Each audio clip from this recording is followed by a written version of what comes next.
on and began to hide and cover themselves. So, one of the results of sin is living a life of hiding, living a life of covering yourself up due to guilt and shame.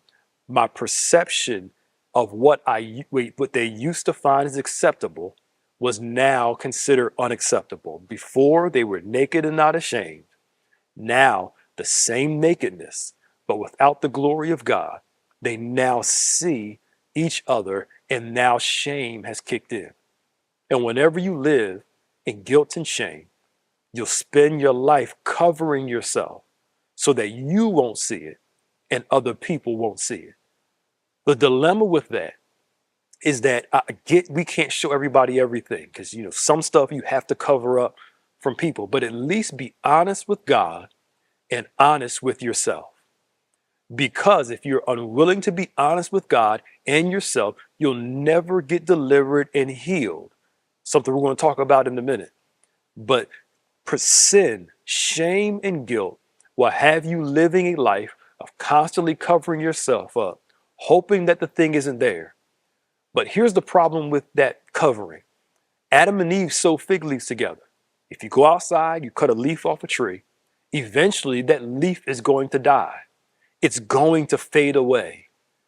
All we can do when we try to cover ourselves is put a temporary cover on something, but eventually it'll fade away. You're sad, so you use a temporary covering of going shopping, but eventually all your money will be gone. Eventually, the clothes you enjoy won't be enough for you, so you got to go and buy some more. It'll eventually fade away. Because the only way that human beings can cover themselves is with something that's temporary, something that will fade over time.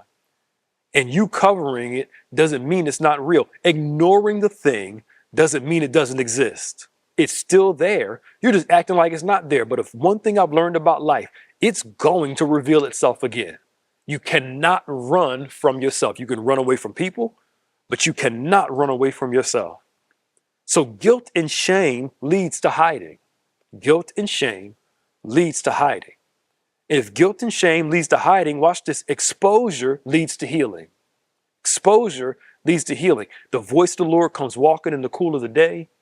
Adam and Eve run among the trees, and then God calls them out of the trees, has a conversation with them before he kicks them out of the garden. He puts coats of skins on them.